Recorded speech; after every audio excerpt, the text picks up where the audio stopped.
now we're saying we don't care, anybody could go in, and yet you've lost all these workers. So I personally never believe there should have been that mandatory vaccination, and that's something we've got to look now at with the NHS workers. Well, anyway, that's our sort of roundup of what's been happening this week, what we thought were some of the big stories. What do you think has been the big stories? Do you agree with us on that? So send in your emails to us. That's gbviews@gbnews.uk. Now, the Boris Johnson premiership limps on, with the Metropolitan Police helping to halt the full publication of the Sue Gray report for the foreseeable future. And that seems to have done enough, for now, at least, to persuade a lot of the Tory MPs who were preparing to submit letters of no confidence in the Prime Minister to hold off. But what happens when the moment finally arrives and you realise your party no longer wants you? Well, Sir Ian Duncan Smith was Conservative leader from 2001 to 2003, but resigned after losing a vote of no confidence. Ian is on the line now. Thanks for joining us. So talk us through those days and weeks when you found out your colleagues were plotting against you. Hi, Phil. I don't think he ever stopped plotting against me or anybody else for that matter. It was like a perpetual revolution going on. The truth is, for me, it was different. I was in the opposition, so leaders of the opposition, they get a tough time because you're out of power, and parties tend to turn in on themselves when you're out of power. We'd come out of the disastrous attack on Margaret Thatcher. John Major had gone through and fallen to the worst election defeat all time. William had bumped along for 2 or 3 years, and then I'd taken over. And the truth is, at that stage, the party was, as I used to say, the party could have a fight in an empty room. The problem with that was the empty room almost always won. And it's a point, really, until parties decide they want power, then they just do this to each other. And eventually, they wake up one morning and go, do you know what? It'd be not a bad idea if we actually got into government to do a few things. And then things start to change. So, yeah, you face it. As far as I was concerned, it had been a tough grind. There was a false story put out about me, for which I was subsequently completely cleared, and my wife too. So all of that was part of the process. But I never looked back with regrets, because I set up the Centre for Social Justice afterwards and carried on doing the things I wanted to do. But yeah, it can be a bit oppressive at times. I think, Ian, one of the things that people fail to recognise is that you actually got more votes in that no confidence vote than you had actually in the leadership election. You'd actually been gaining votes during that time. I think that sometimes gets overlooked. I just wondered, given your experience, how do you think the Prime Minister will be feeling at the moment with this sort of hanging over him?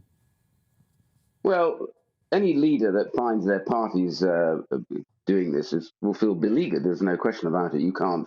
You have to try and put a brave face on it and go on, but you want to get through the particular crisis which is causing this. In this particular case, the whole issue around what happened during the lockdown.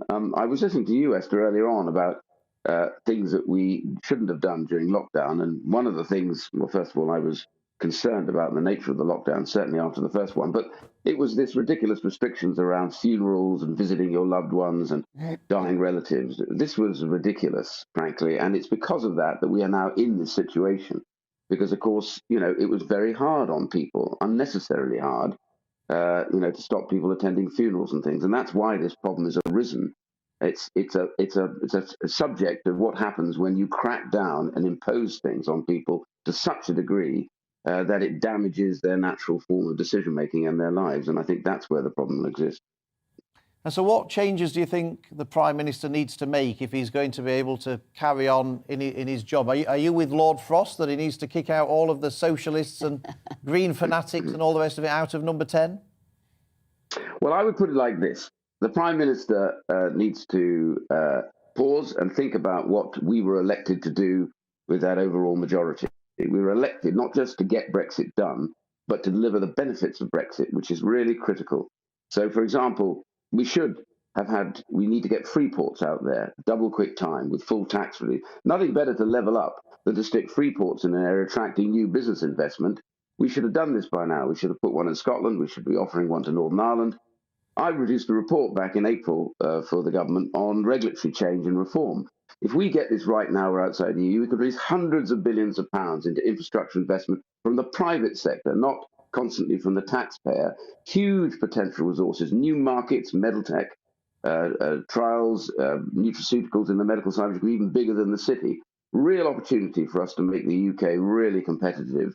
And of course, we've got to sort the protocol out and get these boats sorted out that are coming across the channel. These are the things that we said we would do. So I think the Prime Minister has to recognise that this is his focus.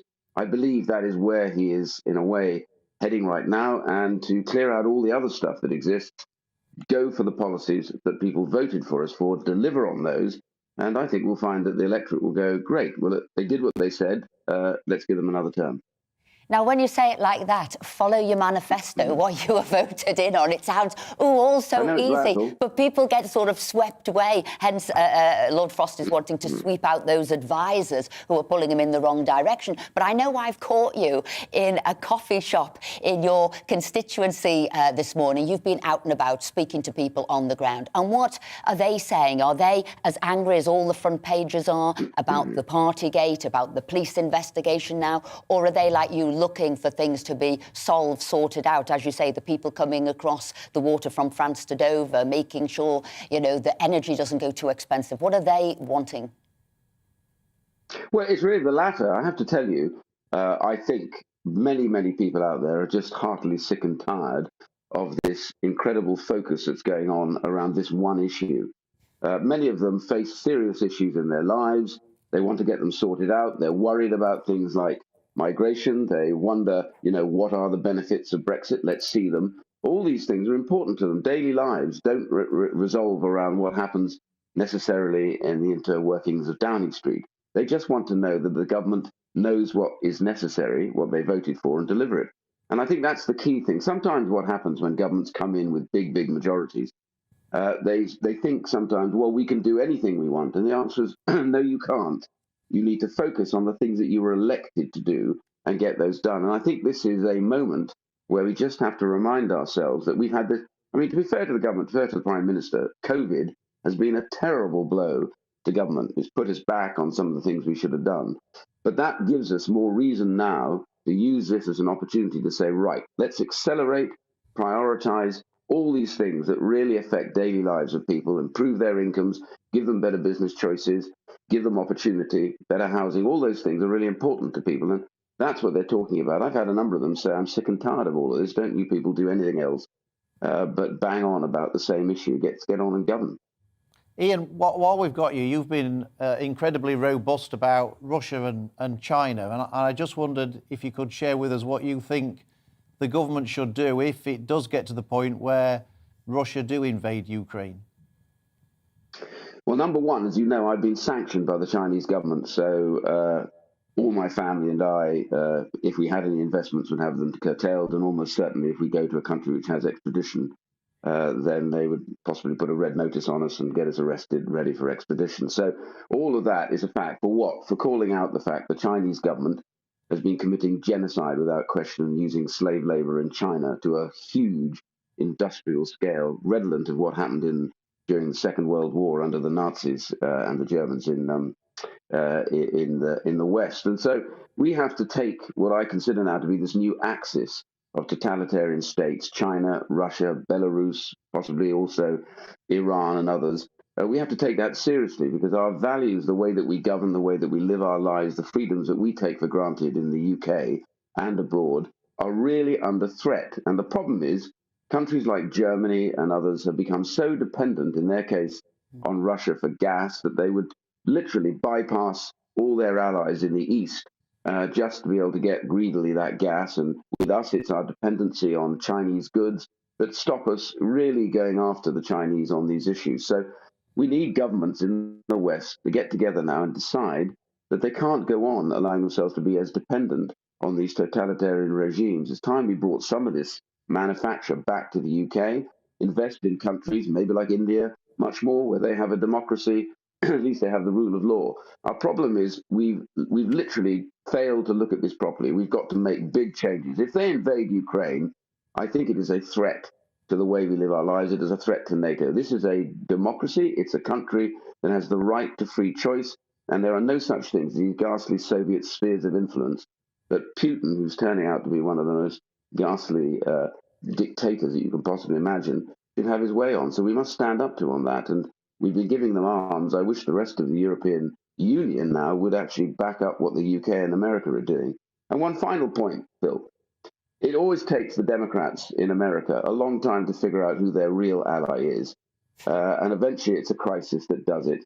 And they realize now they can't rely on the EU for this. They have to come back to the UK, because the UK and the US that are leading, so they should. When we're together, the world is a better place.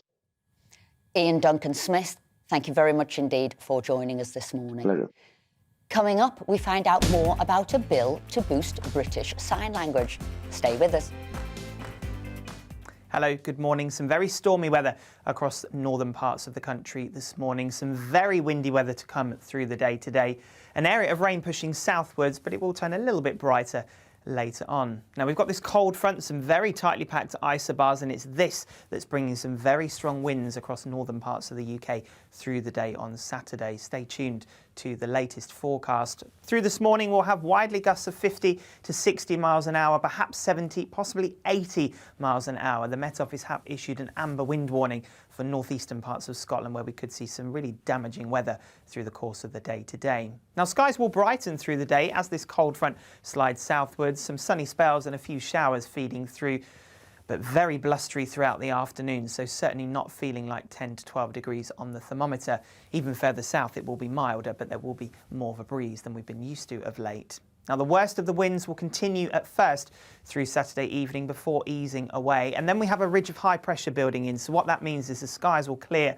We'll see those winds easing right down, and that'll allow temperatures to take a bit of a tumble. So a cold start to the day on Saturday, quite a widespread frost, some pockets of ice out there as well. Temperatures in our rural spots will dip close to, if not a little bit below freezing. But a really different start to the day on Sunday. Plenty of sunshine out there first thing.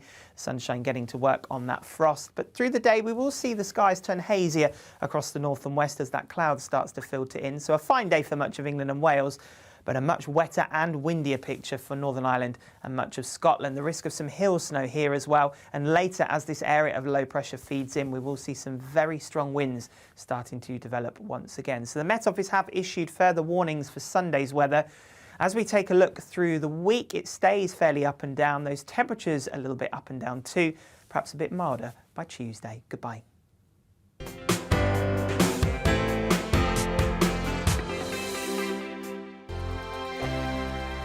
Hello there, I'm Eamon. And I'm Isabel. And you're watching the GB News digital stream across the United Kingdom. And around the world. If you're here in the UK, you can also watch us on your TV screen. GB News is Freeview channel 236. On Sky, we're channel 515. 626 on Virgin Media. Just remember, you might need to retune your TV to watch the channel. Yeah, and if you are doing that, find out more about retuning by going to gbnews.uk. Join my show Farage, 7 p.m. till 8 p.m. Monday through Thursday. And there you will get opinion, analysis, debate, and I'll cover stories that nobody else dares to touch. And then for the last 15 minutes, talking pints. We're over a drink. We have a civilized conversation with someone. We very often disagree, but we do it in a grown-up way. Come and join me on Farage.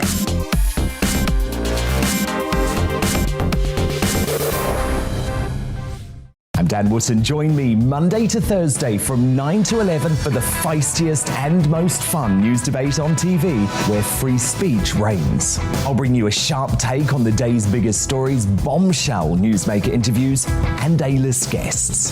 And I guarantee you, no spin, no bias, no censorship, and no reason to go to bed. That's Dan Wootton Tonight, Monday to Thursdays from 9 on GB News. Hello there, I'm Eamon Holmes. And I'm Isabel Webster. And we hope you can join us for Breakfast with Eamon and Isabel. You make me laugh out loud, belly laugh. Is that important first thing in the morning? Yeah, absolutely. And there's me trying to be deadly serious. News is a serious business. Yeah, I have to rein you in sometimes. Well, it doesn't stop us laughing at it. It doesn't stop us having an opinion on what's going on. Yeah. And it certainly will not stop us reflecting what you think. Weekdays from 6 to 9:30 on GB News.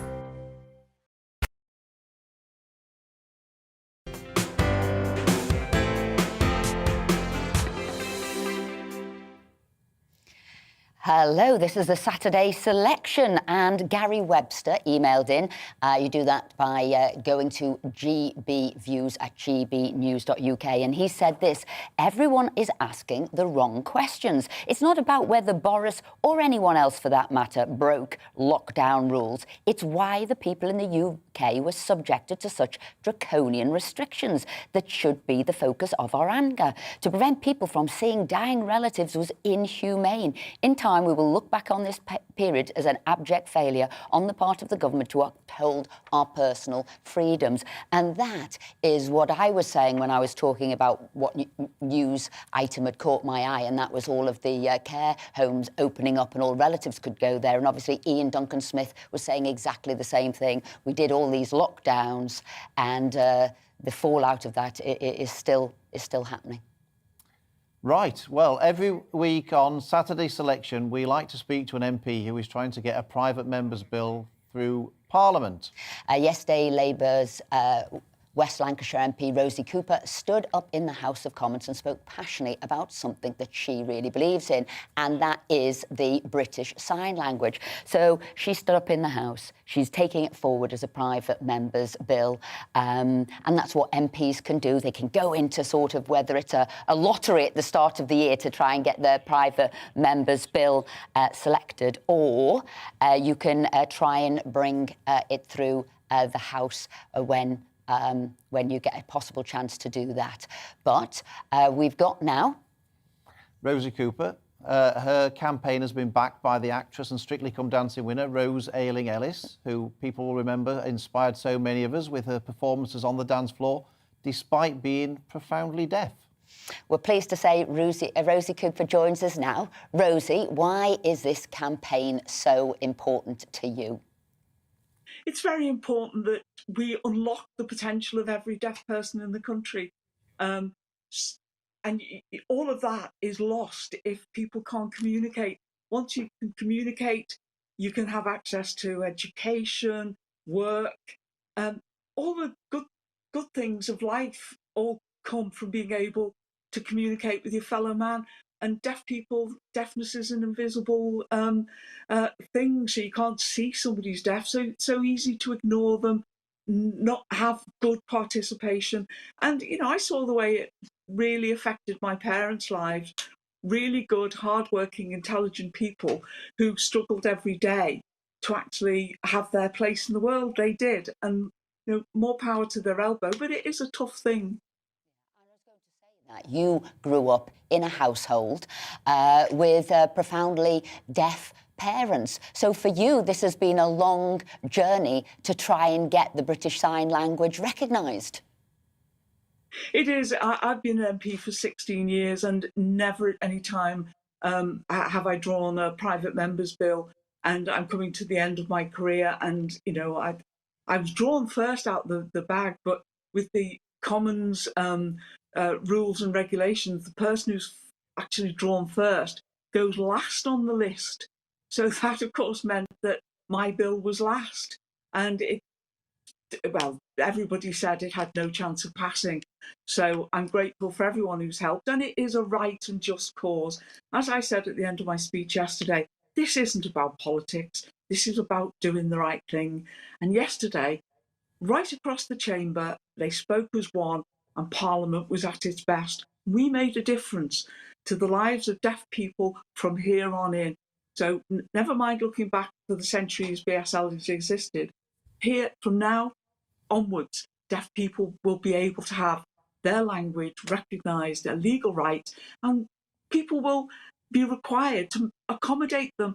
Each government department will be required to protect and promote and explain to the Secretary of State every few years what they've done, what their standards are. So it can't do anything other than improve lives for all of us, really. Rosie, you spoke passionately on the floor what it's like as a child growing up with deaf parents and the extra pressures that you had to bear. I did, but, you know, it's no different to any other child of deaf parents. I mean, I booked my first holiday when I was 4. Obviously, I don't remember that, but I did. when we go into shops and things, my mum and dad perfectly able to read and write. But who can be bothered in the shop or, writing stuff down? They weren't really that interested. It was much easier just to ask a kid so I became the interpreter.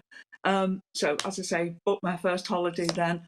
So right throughout my life, it was a role I assumed it was expected of me, and I was happy and grateful to do it.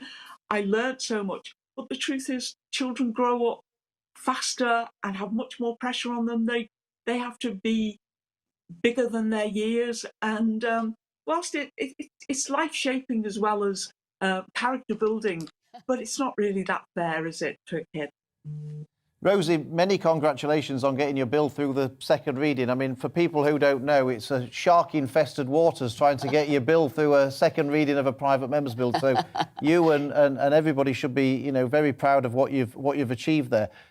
Can you tell people exactly what difference this will make to people who are deaf when your bill actually gets onto the statute book? Well, you and I wouldn't go to an interview, an appointment, and not be able to. Well, let's say you go to the job centre, you wouldn't go there as a hearing person and expect when you get there not to be able to ask questions or understand what they're saying to you. So why should a deaf person? When you go to a doctor's, it's a pre-arranged appointment, and you go, and unless they've bothered to book an interpreter, how do you explain your symptoms and how do you understand the diagnosis that's been given to you? I mean, I was in the room explaining to my dad that his cancer diagnosis was terminal. I did that, but you've just got to imagine how hard that is to hear as a daughter. Never mind explain it and make sure that the person you're talking to, your dad, actually understands what it means, and everybody else is just looking at you and going, yeah, right, this is what we do. That is just so hard, and that is a daily occurrence in life. And Rose Ayling-Ellis talked about privacy. When she goes to the doctor, she would need to take a family member or somebody in. Very moved by it. It was a very moving speech. But before I became an MP, I actually worked for ASDA, and I was in charge of the facilities and services for disabled customers, and we launched a flagship disability store in Swindon when I was there, and we actually offered all of the staff free sign language training, and actually the vast majority of them took it up. And one thing that I was told, and I'm just wondering if you can confirm this, because when we were setting this up, I was told that there was actually regional variations in sign language, like sort of regional accents in sign language. Is that right? Oh, absolutely. In truth, a sign can be different in Liverpool than it is in Birmingham. And I said in the end of my speech yesterday, in response to an intervention, that it's quite funny. I would be talking away, and I've done sign language since I was born, but obviously learned from my parents and the deaf community. And I'd do something, and my dad go, "Stop! That's different now. We say this." And so, absolutely. Sign language. I took my dad to California, to Disneyland, and I got him to meet with some friends of my friends who were deaf. They couldn't understand each other. The regional variations were so huge. I was going to ask that about the Scouse sort of variation. What would Alan Sugar have to say about that, whether he'd be able to understand it or not? Now, Rosie, I kind of thought, how emotional was it for you yesterday? This has been a lifetime sort of for you to get this through. As Philip said, you managed to get it through the sort of second reading. You've been fighting for this a long time. When you left the chamber, how did you feel? Some people said to me, I must have felt proud. And I almost didn't feel that. I felt satisfied. I felt pride, but I felt satisfied. It was a job done, a job that needed to be done, a wrong that was righted. And I must admit, a friend of the family who know both my parents are dead now, but who knew them well, texted me, and I had to laugh out loud when I read it, because the text said, "Your mum and dad would have been very proud but I can hear your dad saying, "What took you so long?" Absolutely. But was there a moment for a tear or anything like that? Pardon? Was there a moment for a sort of a little tear? Were you emotional? Yeah. While we were in the bill, then no, but I did an interview with, I think it was Channel 5, and the lady said the presenter was going to appear in a second, so we were just chatting, but it actually was the interview. But in that, because I was off guard, because I didn't think it was an interview, proper, she asked me about what it felt like, and I welled up because I was off guard. I just filled up. And yeah, my dad would have, as he said to me when I did really well with my O levels, came home and told him, and his response was, "What's next?" Because in our house, it was assumed you would just, whatever you had to achieve, there was a next step, you had to move forward and keep on going. That's the kind of guy he was. So yeah, when I was off guard, it did really come home to me. It was, and I'm feeling it now. He would be so. He'd be very pleased with himself. Well, I'm sure everyone, your parents certainly would be very proud of you, Rosie, and I'm sure all of your constituents are too, and we are too. You did a great job yesterday, and we look forward to seeing it enter the statute book, but very, very well done, and thank you for sharing your story with us today. And I love your dad's words. What took you so long? And Rosie, what's next? That's what I want to know. I'll see you next week. What's next, Rosie? Thank you so much indeed. Now, coming up, Thank you. We found out what celebrity hairdresser Nicky Clark would do if he ruled the world. So stay with us.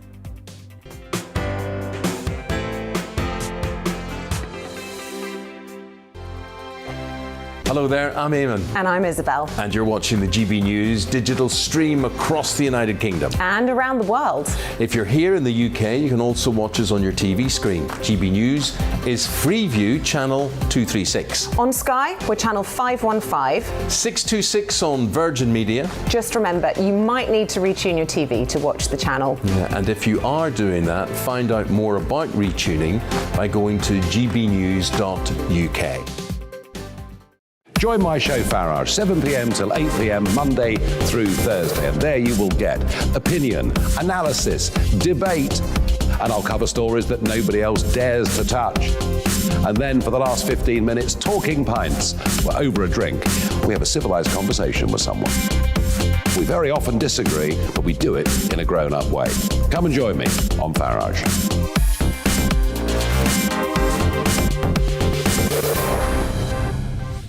I'm Dan Wootton. Join me Monday to Thursday from 9 to 11 for the feistiest and most fun news debate on TV, where free speech reigns. I'll bring you a sharp take on the day's biggest stories, bombshell newsmaker interviews, and A-list guests. And I guarantee you, no spin, no bias, no censorship, and no reason to go to bed. That's Dan Wootton Tonight, Monday to Thursdays from 9 on GB News. Hello there, I'm Eamon Holmes. And I'm Isabel Webster. And we hope you can join us for Breakfast with Eamon. And Isabel. You make me laugh out loud, belly laugh. Is that important first thing in the morning? Yeah, absolutely. And there's me trying to be deadly serious. News is a serious business. Yeah, I have to rein you in sometimes. Well, it doesn't stop us laughing at it. It doesn't stop us having an opinion on what's going on. Yeah. And it certainly will not stop us reflecting what you think. Weekdays from 6 to 9:30 on GB News.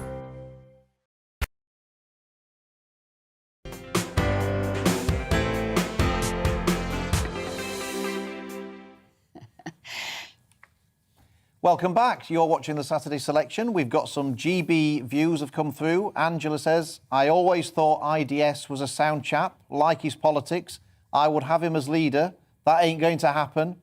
My next choice will be Esther and Philip. I can't see that that's going to be a popular view around the country, to be honest. Is that two for the price of one there, the bog off that you're trying to save? Angela says we would get two for the price of one. You should start marketing yourselves.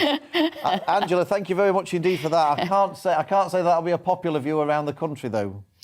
This from Kirsty in Glasgow, Scotland. I'm not deaf or hearing impaired, but I do believe that the BSL should be taught from the first day in primary school along with English, as I cannot think of a single profession where it would not be an advantage to you, especially as there is a small proportion of the population who are hearing impaired or deaf. I mean, that was a powerful piece there from Rosie. Her whole life's aim to get British Sign Language on People say that books. MPs can't make a difference, but she certainly has made a difference, hasn't she, Yeah. with that? And John from Liverpool says, with the restrictions removed from care homes, all visitor vaccine are not allowed to enter. So what was the point of sacking the staff without a jab? John, my point exactly, that's what I said at the start of the show. What all these was the point? Liverpudlians sticking together on this one. Typical of all political persuasion, they agree to sack all non-jabbed medical staff, but still allow all sick with or without a jab to enter hospitals. Time for the rule to be scrapped, and shame on those who thought of this. It was not a plan. It was a disaster in waiting. John, I think many of us will agree with that, and you've been making that point for quite some time. Because, you know, the care workers lost their job the end of last week. I mean, this year, it's going to be NHS staff from the 1st of April will all lose their job if they haven't been double jabbed. And what we're saying is transmission, whether you're vaccinated or not, occurs, and people who go into work every day are testing to see if they're COVID-free anyway, so you don't need to get rid of those stuff. So, John, thank you very much indeed. Now, a question for you. How many of you can do a burpee? Yes, that's right, a burpee. So if you're wondering what I'm saying here, an exercise where you drop down to the down onto the floor flat and jump back up again. Can you do 1? Can you do 10? How about 10,000? Our next guest decided to celebrate her birthday this year by breaking the world record for the number of burpees completed in 24 hours. And raise a lot of money for charity while she was doing it. Lauren Sullivan is the woman in question, and she joins us in the studio now. Lauren, I can think of a better way to spend my birthday, if you don't mind me saying. So come on, why? Yeah, I could think of a better way now, to be perfectly honest. I just decided to do something a bit different. The gym I work in, we're always doing crazy things like that, and I like burpees. All we could do in the first lockdown, so basically, when I could only do burpees, I decided one day, I think it was actually a member sent me the link and said, why don't you try and do this? And it was the 1 hour record. I was like, let's just try 24. And I regretted it because I told everyone about it and then realised I couldn't back down once I told everyone. So, yeah. And the thing is, when you do this, and it's 24 hours, I didn't realise the strain that you put on your wrists and your body. They were in like bowls of ice for days afterwards. Yeah. In fact, you haven't done a burpee since. I haven't. So do you want to, I mean, today here, it's going to be your first burpee. You are privileged. Since your world-breaking sort of Guinness Book of Records record, if that's right. You want to show? You want to, show us exactly Show what us it a was. burpee. Because, of course, when most people think of a burpee, they probably thought you were drinking a can of Coke. Probably, yeah. I can show you one. Right, we've got 1, OK. Have we got this? Oh, yes, there we go. You might have to do 2. 2? Tell you for why we've now got there. So Lauren did 24 hours of that. Yes. You broke the world record in about 13 hours, didn't you? I did, yeah. So. And then you took it easy. I mean, yeah. They take it easy. Yeah, there's another 11 hours to go. Yeah, I went quite quickly in the first 4 hours to try and get as many as I could. And then that's when my wrist started to hurt. So I was like, oh, this is going to get quite difficult. Had a little half an hour break, had a massage, because I needed one, and then just carried on. And you're allowed those breaks, because obviously, there's loo breaks, I'm guessing. Yeah. Was the food breaks? Do you need to keep your energy and your stamina up? Yeah, I actually struggled to eat quite a lot, so I had someone that was doing my food for me, who was a member, and she basically told me exactly what to eat. But it got to the point where I was like, no. So I just had to drink carbohydrates to keep myself energised, basically. And did friends or colleagues come along to keep you going, to keep you motivated? It's a long time, isn't it? Yeah, I'm not gonna lie, I had people there the entire time. So from 6 a.m. on the Friday till 6 a.m. on the Saturday, 5 people actually stayed the entire time and slept there. And then we probably had about... They slept there? Yeah. They did sleep. You didn't, they did. Yeah, and then I think we probably had about 100, 200 people coming in throughout the day, just keeping me going and burping when I was cheering. burping. Yeah, and they were burping too, and I don't think I could have done it without everybody else, to be fair. I mean, the previous record was 5,555. Yes. And what was the final number you actually got to? 6,247.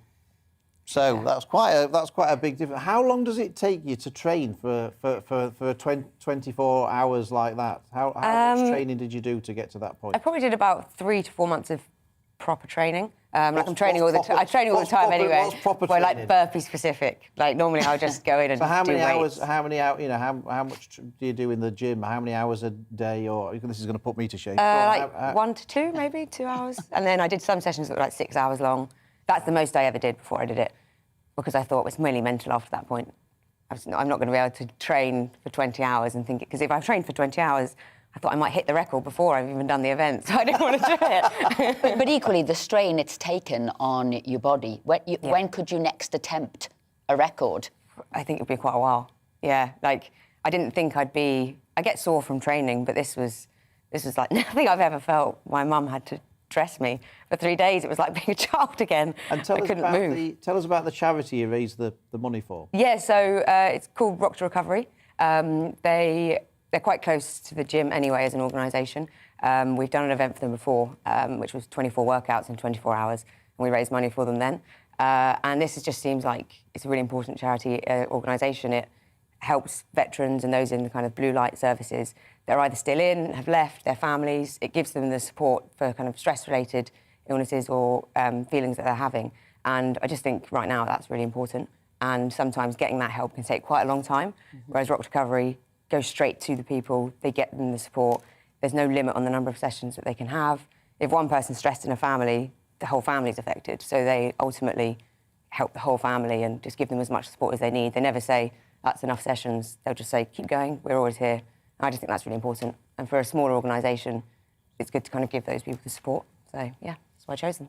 And you are big on nutrition, Yeah. what you should eat, and there's various people you help with their nutrition. Do you want to tell us a bit about this? I mean, my nutrition is a lot better over the last month, I won't lie. I was had to dial it in a little bit, and when I came in with salads and everything, everyone was like, oh, Lauren, you're being healthy for a few months. It's like, yeah, I have a world record to try and break.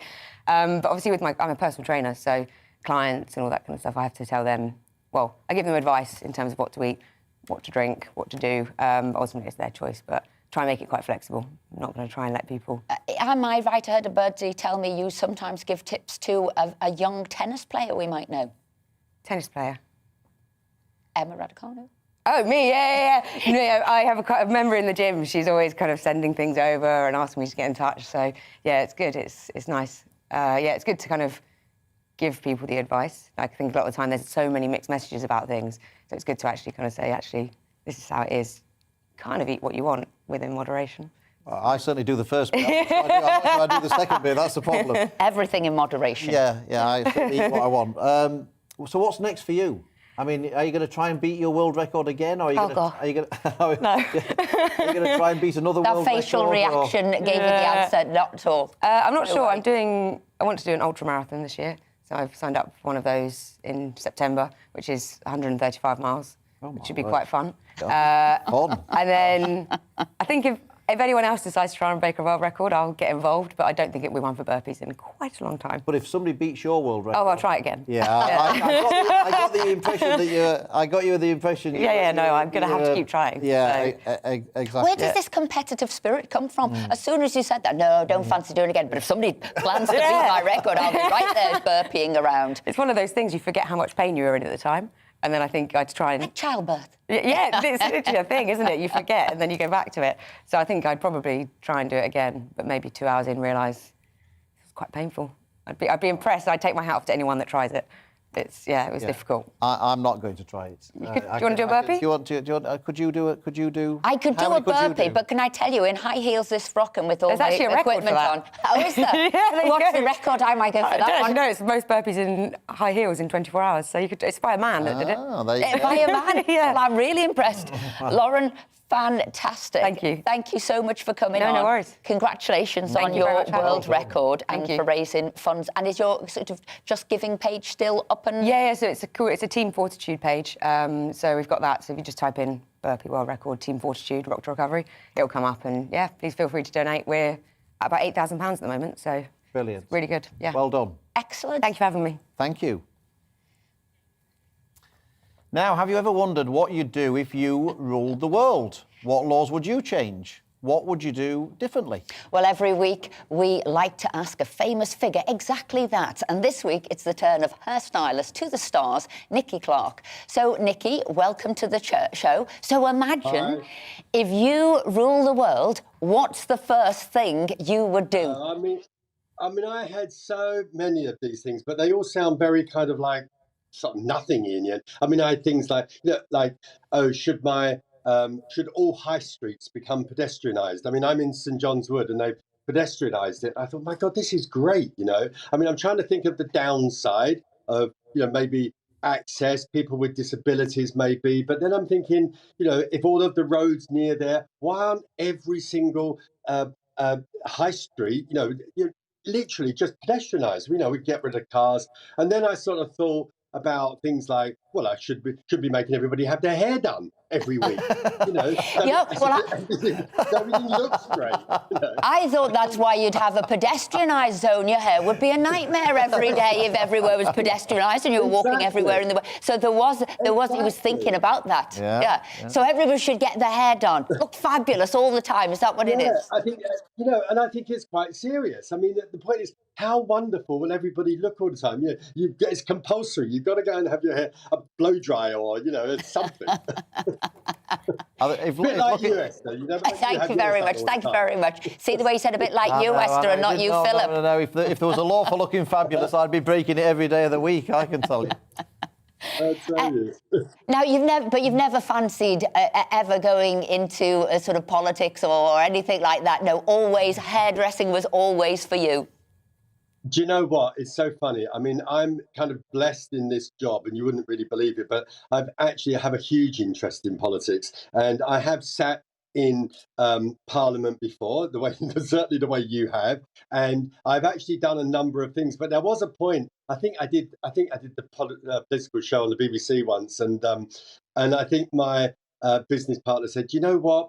It might be better if you just drop the politics stuff." I mean, it was actually when Scotland were talking about the first referendums, and I actually was in support of them staying within the union, and I didn't say anything other than pretty much that. Actually, oh my God! I mean, thank God I'm not on social media that much, because the vitriol that comes with it just is not something that you're always going to upset somebody. I mean, it probably didn't help when I said something like it's all getting a bit Braveheart. So that kind of was the thing that sort of got them going a bit. But anyway, it's like, so yes, I do have a huge interest in it, but I probably tend to try and stay as neutral as possible. And I think, in these mad times, oh my God, I mean, I think anybody that sticks their head above the parapet is going to get kind of, shot down. But it is interesting, actually, because I did do Margaret Thatcher's hair in the 80s. I was summoned to do, for a portrait for Vogue. And it's actually the one that's hanging up in the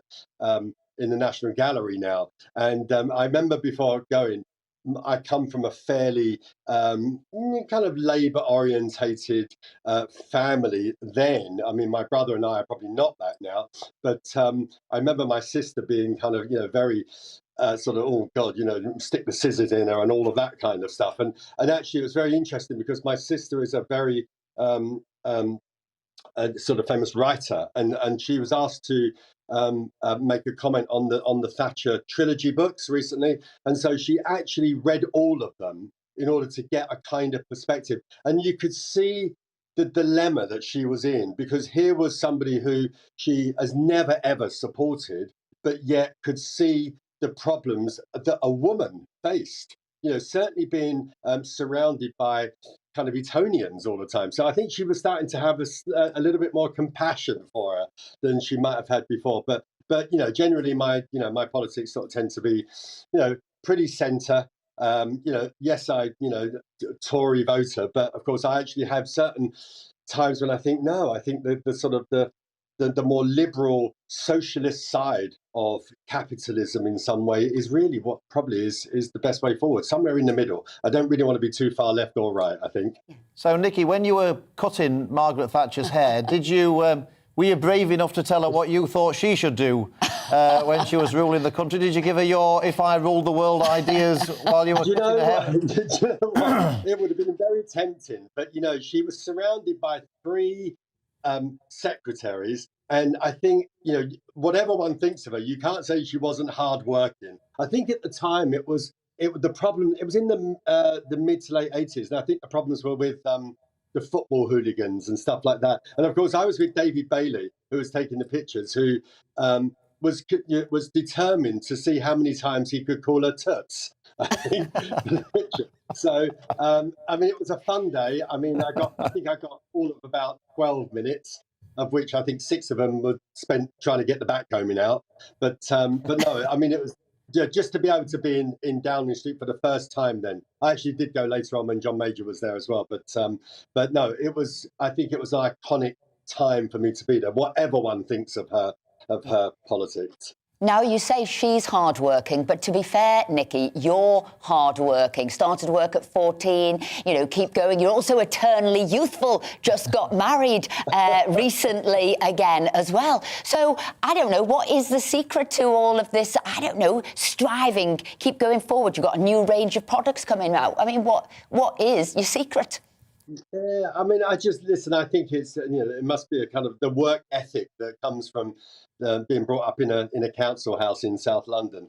14 was a little bit earlier. Actually, it was 17, but I get the drift. I mean, I think it's just that thing that I like to work, and you know, I think it really it says something. I mean, I'm actually in the middle of Giles Brandreth's book, and which I think is fantastic at the moment. And he has all these wonderful quotes about, you know, working hard and, you know, making happy people and stuff like that. And I do kind of agree that it is what one does. And as far as the kids are concerned, I mean, I've got grown up, you know, kids in their 30s with I've got grandchildren. But of course, having a 4-year-old and a 2-year-old certainly keeps you lively, keeps you poor actually as well, but keeps you lively. Nikki, I mean, you say you started off there on a council estate, and I'm looking at some of the people whose hair you've done, whether it's Princess Diana, Isabella Rossellini, Sarah Ferguson, Elizabeth Hurley, Jemima Khan. Then you've got your David Bowies, you've got your George Michaels. Well, one, I want to know who was your favourite out of all of them, but how did you manage to move amongst those circles? You've got royalty, you've got showbiz superstars. How did you do it? Yeah. A lot of luck. I think, you know, maybe being in the right place, you know, helps. I probably was that hungry to the point where I just would do anything. I mean, I turned up at 17 and I worked lucky enough to be in a very, very major salon called Leonard.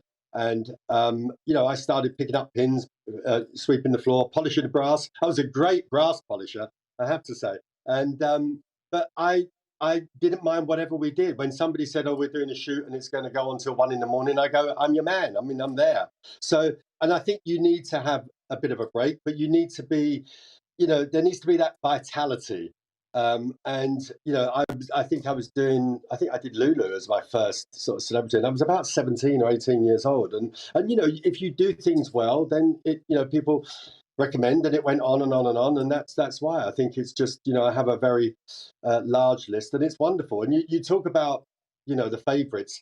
Some of them are just the ones that are real pinch me moments. You know, I think you mentioned people like David Bowie and Brian Ferry, and all of those kind of people are people that, as a young teenager, I was just completely besotted by their talent. And so, you know, it's more about them rather than maybe the hair you're doing or something. So, you know, I'm drawn to interesting people. And I suppose in some ways, you know, a lot of those people that are kind of well known are interesting people. But, you know, a lot of my time is spent doing what one would, you know, call ordinary people. And I kind of get such huge joy out of that. You know, I never closed my books. So, you know, I do new clients all the time. And it's wonderful to be able to see that kind of look on their faces, you know, that you're transforming and you're doing something that is, you know, that I always thought was slightly lightweight. But now I kind of don't beat myself up over it so much. You know, I think it's part of the thing that people should do. You know, it's we're part of the thing that makes people feel better, whether it's, you know, going to the gym or, you know, I don't know, doing. Well, we needed for me, that the it's, last few years. it's hair every day of the week. I'm with you 200%. Nikki Clark, it's been wonderful speaking to you. Thank you very much.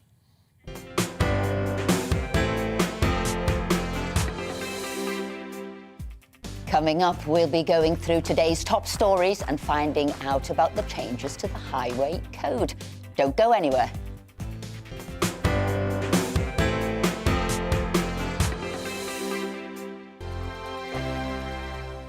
Hello there, I'm Eamon. And I'm Isabel. And you're watching the GB News digital stream across the United Kingdom. And around the world. If you're here in the UK, you can also watch us on your TV screen. GB News is Freeview channel 236. On Sky, we're channel 515. 626 on Virgin Media. Just remember, you might need to retune your TV to watch the channel. Yeah, and if you are doing that, find out more about retuning by going to gbnews.uk.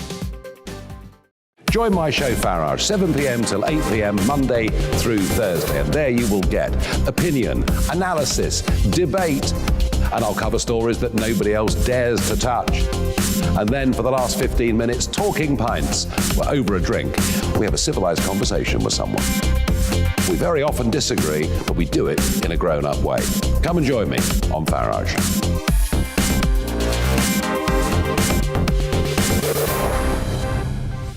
I'm Dan Wootton. Join me Monday to Thursday from 9 to 11 for the feistiest and most fun news debate on TV, where free speech reigns. I'll bring you a sharp take on the day's biggest stories, bombshell newsmaker interviews, and A-list guests. And I guarantee you, no spin, no bias, no censorship, and no reason to go to bed. That's Dan Wootton tonight, Monday to Thursdays from 9 on GB News. Hello there, I'm Eamon Holmes. And I'm Isabel Webster. And we hope you can join us for Breakfast with Eamon. And Isabel. You make me laugh out loud, belly laugh. Is that important first thing in the morning? Yeah, absolutely. And there's me trying to be deadly serious. News is a serious business. Yeah, I have to rein you in sometimes. Well, it doesn't stop us laughing at it. It doesn't stop us having an opinion on what's going on. Yeah. And it certainly will not stop us reflecting what you think. Weekdays from 6 to 9:30 on GB News.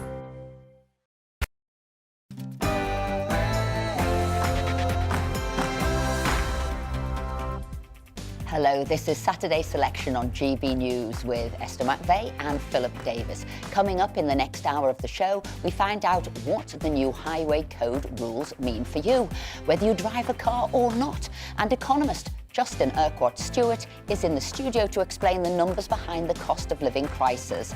And we've got the usual Saturday sport and showbiz. All that to come, but first, it's the news headlines.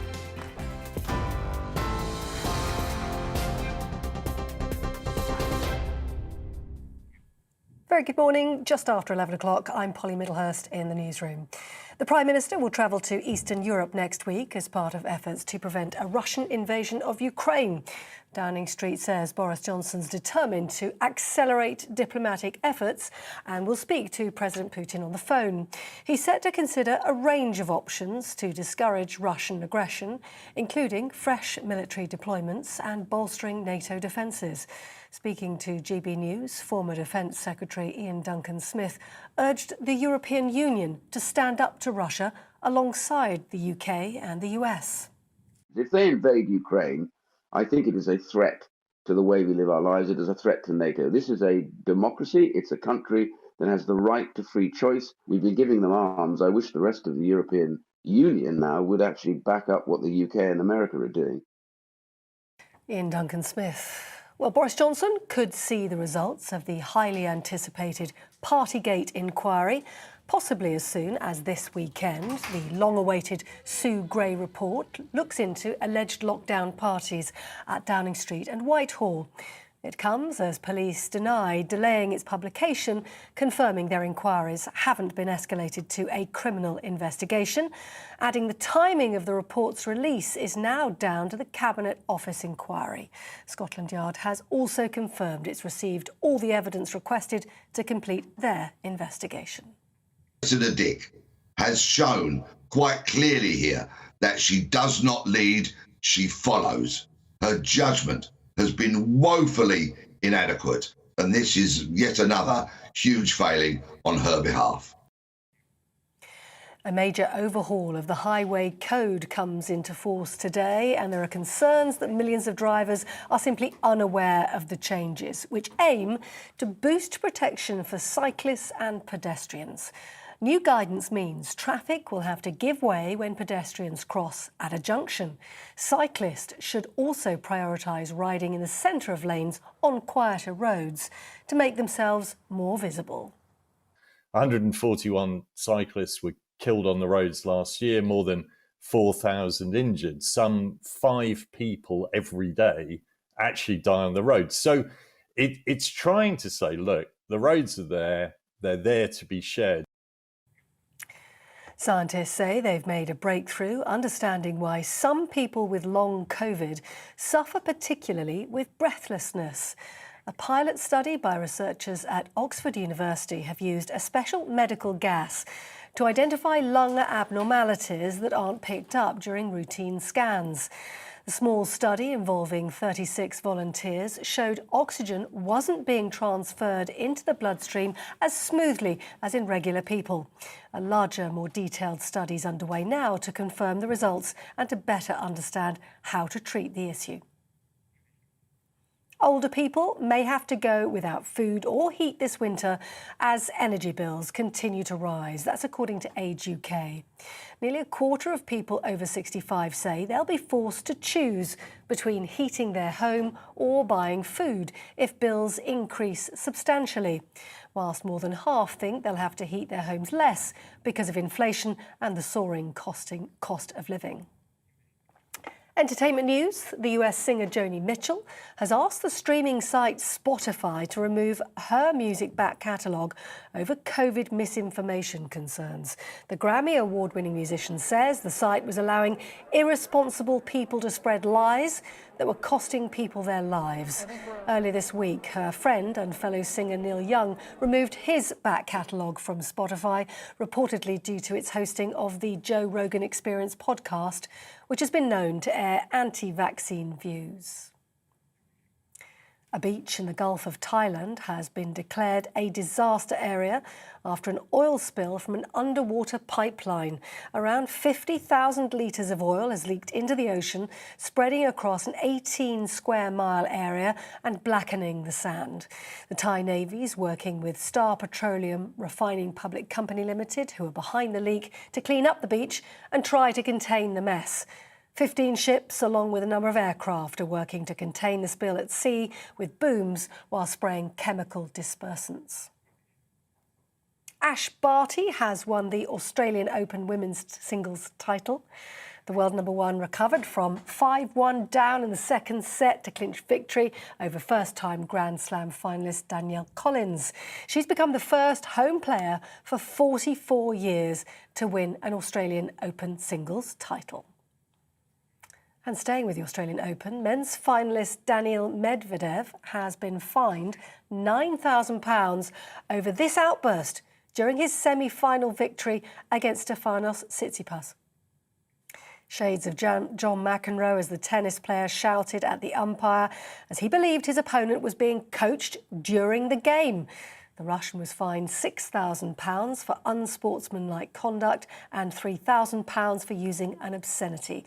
Tsitsipas' coach also received a warning. You're with GB News. More news as it happens. Now more from Esther and Philip.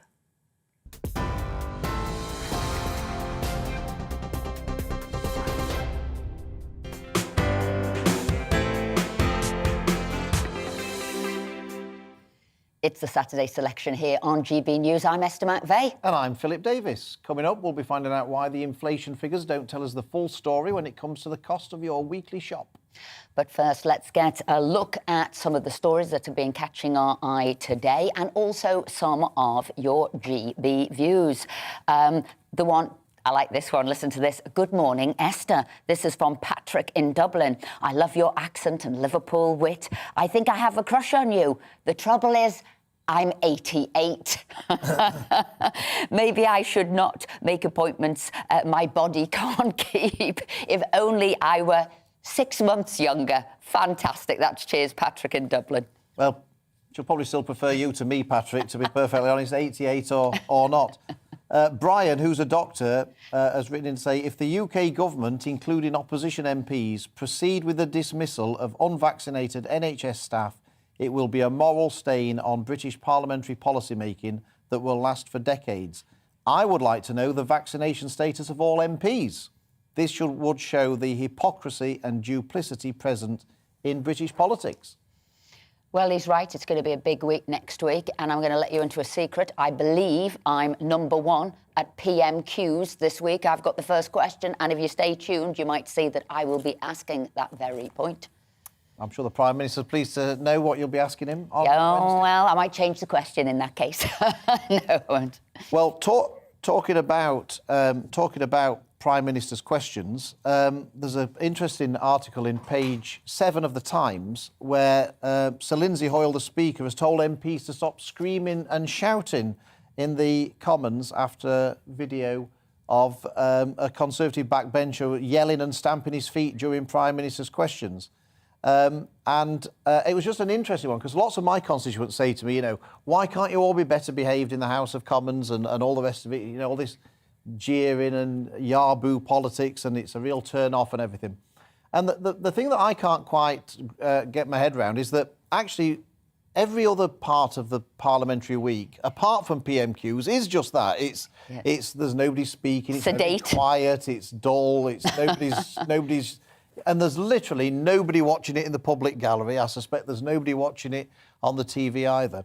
But if any of my constituents ever want to come down to Parliament, they all want to come to see PMQs. Yeah. So it's a contradiction, really. And on the one hand, they complain about all the yarboo politics, but that's the bit that they want to I always say that's the end point. That's like the climax where there will be all the cheers and shouts. And equally, the way the House is laid out, the Prime Minister's at the front and all of his troops, as it were, are behind, so he gets the power from their noise.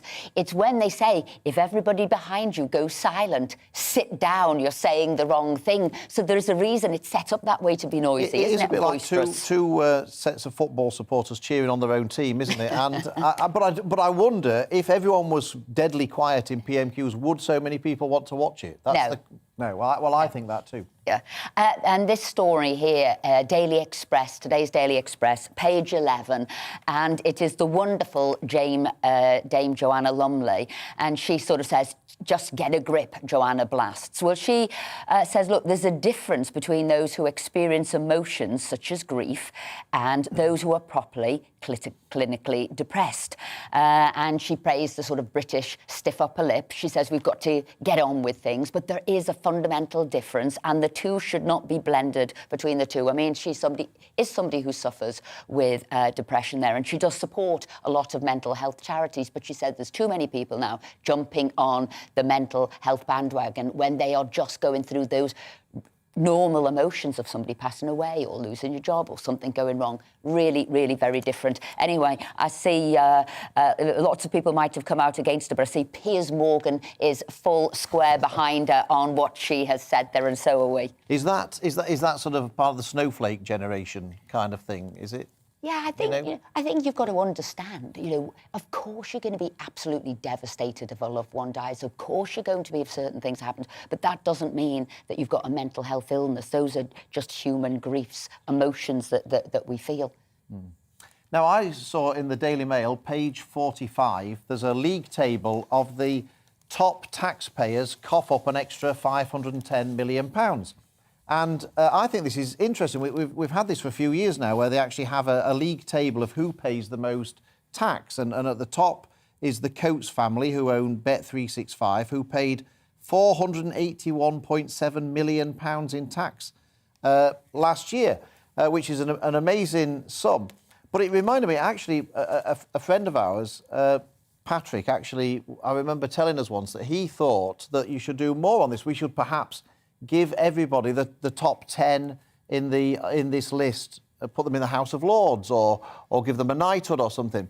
And he said that if you did that, you'd get rid of tax avoidance at a stroke, and any kind of tax evasion. All of these really wealthy people, if they paid all this tax and got into the top list... So do more carrot than stick. Exactly. If you do, do so well, pay over so much tax, then you will be rewarded in one way or another, rather than just, we'll take your tax. Yeah. You get something at the end of it. Well, there's something in that. Yeah, definitely carrot and stick. I know a little bit earlier we had Lauren in the show, who was a world record holder for doing burpees. But this is my last story here, and this is in the Times, a story there. And this is the lady who, she takes a deep breath, as it was. She can dive 122 metres and she can stay underwater for 7 minutes. But what an unbelievable story, how she learned to do it, what she does, how dangerous it is. But that is that deep sea sort of free diving. Well, if they do have a female James Bond, she'll be top of the list if she can do all that. Absolutely. Now, it's probably several years since you picked up a copy of the Highway Code. Maybe not since the day that you passed your test. If you don't drive, you've probably never read it at all. So would you know who has right of way when you're crossing a road? Are cyclists allowed to overtake cars which are waiting to turn? Well, from this morning, the rules have changed. 8 new rules have been brought in, designed to offer better protection for pedestrians and cyclists, thousands of whom are killed or seriously injured on Britain's roads every year. But not all the changes have gone down well with motorists. Our reporter, Alice Porter, is at London Bridge for us. So, Alice, what are the big changes? Hi there, good morning. Well, one of the big changes is there's now an established hierarchy for road users. And what that means is that if you are deemed to be in a more dangerous and more risky to other road users, you have to take a greater responsibility. So if you're an HGV driver, you are seen to have more responsibility for a cyclist, who has more responsibility for a pedestrian. So we've got that hierarchy now, and that's quite a big change. But on top of that, there's also priority for pedestrians at junctions. So if I reached a junction and I saw a pedestrian wanting to cross the road, I need to give way and let them go past. And that's true for cyclists as well. They also need to give way for pedestrians. There's also greater priority for cyclists when cars want to turn. So if I was in my car and I came to a junction and I wanted to turn left or right, there was a cyclist next to me and they wanted to go straight on, I would need to wait for them first to go straight on. So those are some of the changes. I mean, there's other ones as well. When you're in the car and you're overtaking somebody, you need to give them now 1.5 meters when you're going past. And it's all hope that this will make it safer for people on the roads, for drivers, cyclists, but also for pedestrians. And what about this Dutch reach? Well, I'm very glad you asked me that, because this is why I'm in the car, is to give you a bit of a demonstration. So the Dutch reach, it may sound a bit strange, but bear with me. When you're in the car and you want to get out of the car, the temptation is to use the hand of the side of the car that you're on. So in this case, I'm on the right-hand side of the car, okay? And the temptation is to use my right hand. But the problem with that is when I open the car door like that, you don't end up looking out, and so often the problem is a cyclist can come and they hit the door, and there are sadly fatalities from this every year in the UK. So to start with that, you need the Dutch reach, which is when you use the opposite hand to the side that you're on. So in this case, the opposite hand is my left hand. If I use my left hand to open the car door, it feels quite awkward. But if you do it, it forces your head to look up. It forces you to check to see if there are any bikes coming past. So that's what motorists are encouraged to do, is the Dutch reach. Liking it there, Alison. How about, has there been a bit of a communication problem with this sort of relaunch, as it were, of the Highway Code? Because I don't think many people know it's happening. No, I don't think many people do. So if anyone is watching this, you're not alone. The AEA did a poll recently and it showed 1 in 3 motorists had no idea that this was coming into effect. I did speak to the Department for Transport and they say they have been working with key organisations to get the message across. But unfortunately, I do think a lot of people don't know about these changes, which really are significant. I mean, there are many people who say this revamped Highways Code doesn't go far enough and say, for example, you know, there's no mandate for cyclists to use cycle lanes. That's not in the highway code at all. A lot of people are saying, well, my taxes go and all these fancy new bike lanes, shouldn't cyclists be using them? So that's quite frustrating to some people. But there are also others who say this issue of giving way to pedestrians at junctions, isn't that just going to cause more confusion? So for some people, they'll say it doesn't go far enough. Others say we need more road safety. So it is still a very, very substantial change. The question is, do you know about it? Alice Porter, thank you so much indeed for giving us the latest on the highway code. And the Dutch Reach, we'll be using that absolutely, one. Absolutely. We'll be doing. Now, coming up, Justin Arquart-Stewart joins us to go through the changes to how we count the cost of living. First, it's the weather. Hello, good morning. Some very stormy weather across northern parts of the country this morning. Some very windy weather to come through the day today. An area of rain pushing southwards, but it will turn a little bit brighter later on. Now, we've got this cold front, some very tightly packed isobars, and it's this that's bringing some very strong winds across northern parts of the UK through the day on Saturday. Stay tuned to the latest forecast. Through this morning, we'll have widely gusts of 50 to 60 miles an hour, perhaps 70, possibly 80 miles an hour. The Met Office have issued an amber wind warning for northeastern parts of Scotland, where we could see some really damaging weather through the course of the day today. Now, skies will brighten through the day as this cold front slides southwards. Some sunny spells and a few showers feeding through, but very blustery throughout the afternoon, so certainly not feeling like 10 to 12 degrees on the thermometer.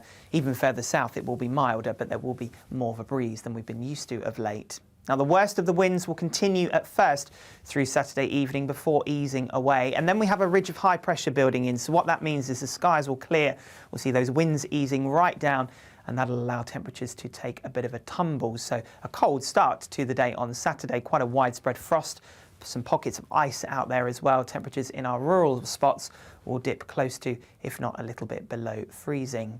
But a really different start to the day on Sunday. Plenty of sunshine out there first thing.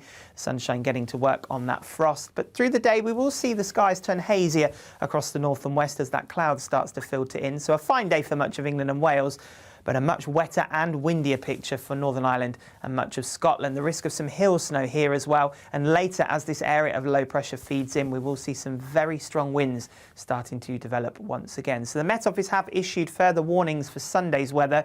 As we take a look through the week, it stays fairly up and down. Those temperatures a little bit up and down too, perhaps a bit milder by Tuesday. Goodbye.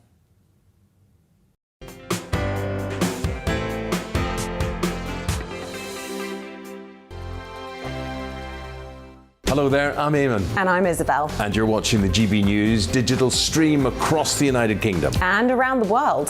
If you're here in the UK, you can also watch us on your TV screen. GB News is Freeview channel 236. On Sky, we're channel 515. 626 on Virgin Media. Just remember, you might need to retune your TV to watch the channel. Yeah, and if you are doing that, find out more about retuning by going to gbnews.uk. Join my show Farage, 7 p.m. till 8 p.m. Monday through Thursday, and there you will get opinion, analysis, debate, and I'll cover stories that nobody else dares to touch. And then for the last 15 minutes, talking pints. We're over a drink. We have a civilized conversation with someone. We very often disagree, but we do it in a grown-up way. Come and join me on Farage.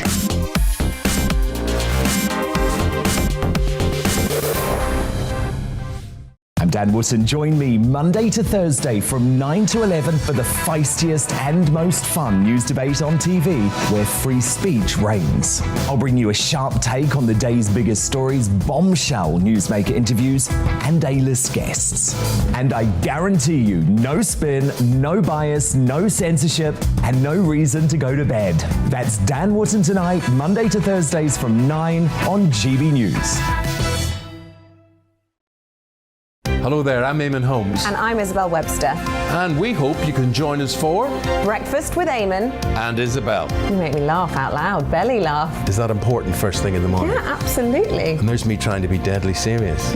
News is a serious business. Yeah, I have to rein you in sometimes. Well, it doesn't stop us laughing at it. It doesn't stop us having an opinion on what's going on. Yeah. And it certainly will not stop us reflecting what you think. Weekdays from 6 to 9:30 on GB News.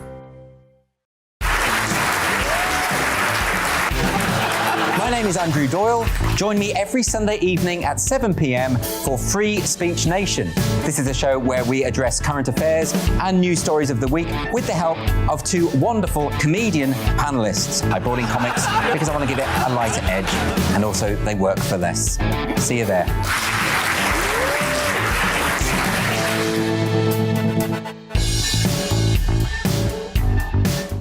Join me, Mark White, here on GB News. For more than 2 decades, I've been at the sharp end of reporting crime and security at home and abroad. From the scourge of terrorism to the fight against violent crime and the deepening small boats crisis in the Channel, they're issues you rightly care about, and so do I. As GB News Home and Security Editor, my focus will be on the stories that matter to you.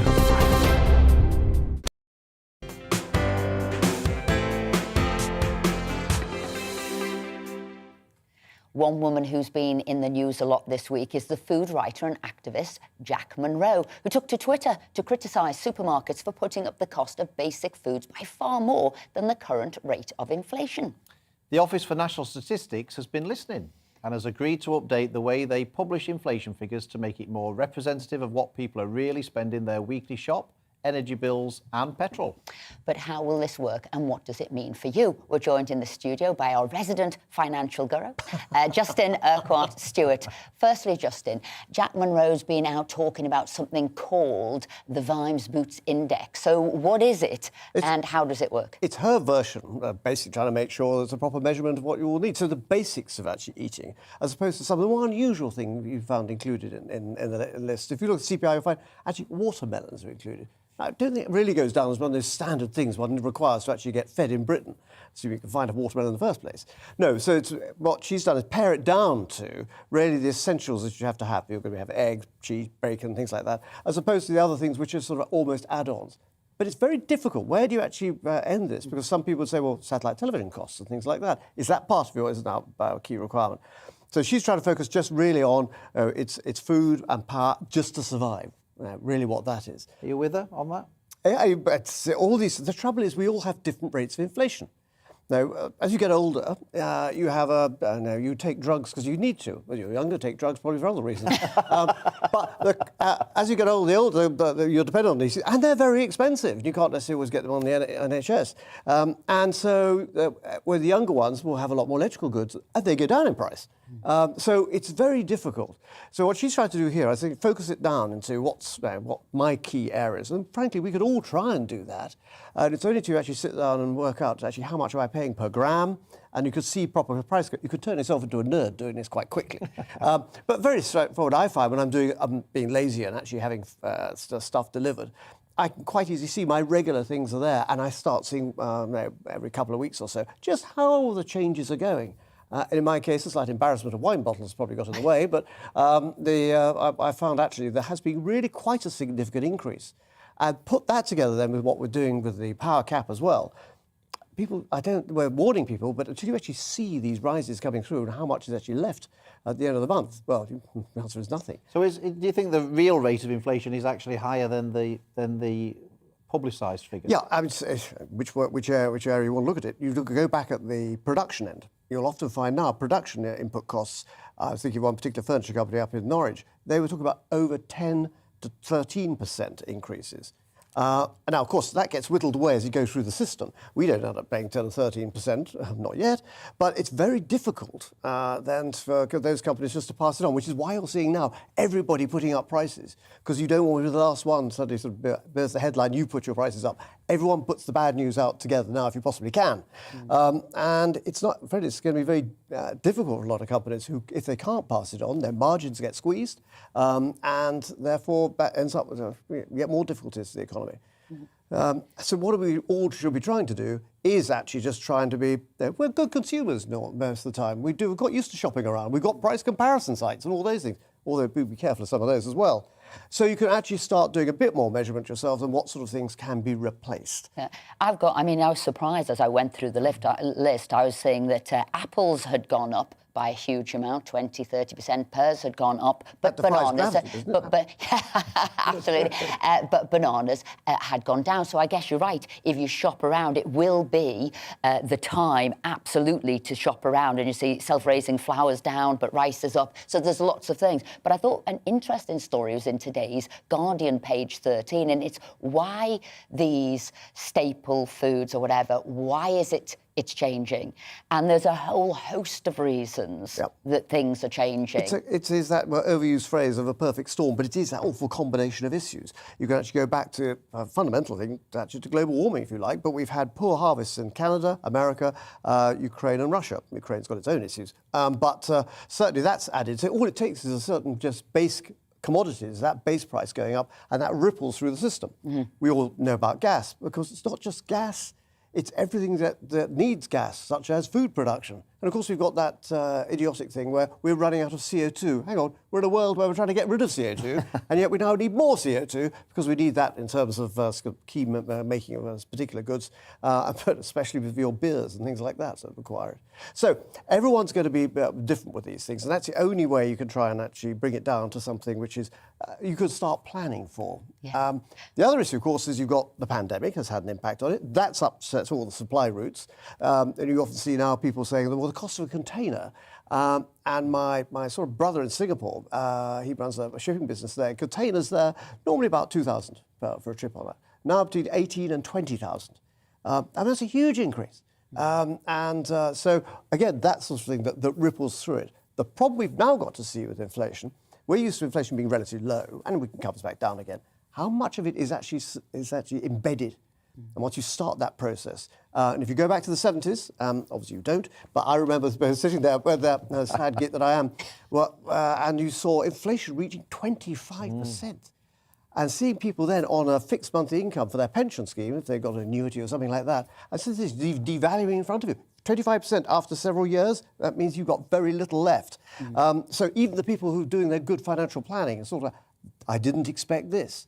And I think it's not just, as you say, in the food, it's now everything. I see students here, theirs is going to go up because they're keeping the rate level on what amount of money you've got to be earning to pay money back. As you say, you've got the gas, electricity, you've got childcare, so absolutely everything. And if you read the papers today, trust me, it'll depress you. They're all talking about that. But we obviously wanted you in with us today just to really try and unravel why it is bills are going up and, you know, what you can do. So, Justin, when we get past Partygate as well, this will be the big political issue of the year, what the government can do to help people with their bills. And that's much more important than cakes wandering around all over the place. You know, the basic elements. This is going to be a very it's a year of the squeeze. And so plan for that squeeze now if you possibly can. And, you know, I remember university, quite often you go to second-hand clothes shops and things like that. A very good tailor, second-hand clothes shop down in Brighton, very good Harris tweed jackets. Buy one that's too big, now take long to have it adjusted. Much better tweed 30 years ago than today. Second-hand clothes are OK, but second-hand cars are going through the roof now, Justin. But thank you for being with us today. But coming up, we'll go through all your weekend sport. But first, let's go to the news headlines.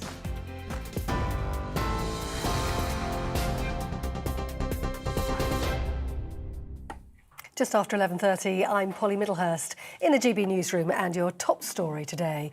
The Prime Minister will travel to Eastern Europe next week as part of efforts to prevent a Russian invasion of Ukraine.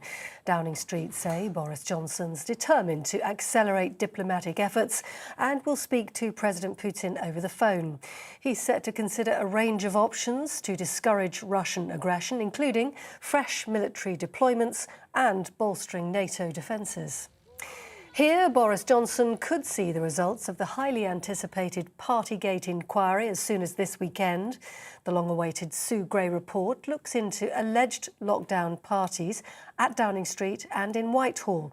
It comes as police deny delaying its publication, confirming the investigation hasn't been escalated to a criminal one.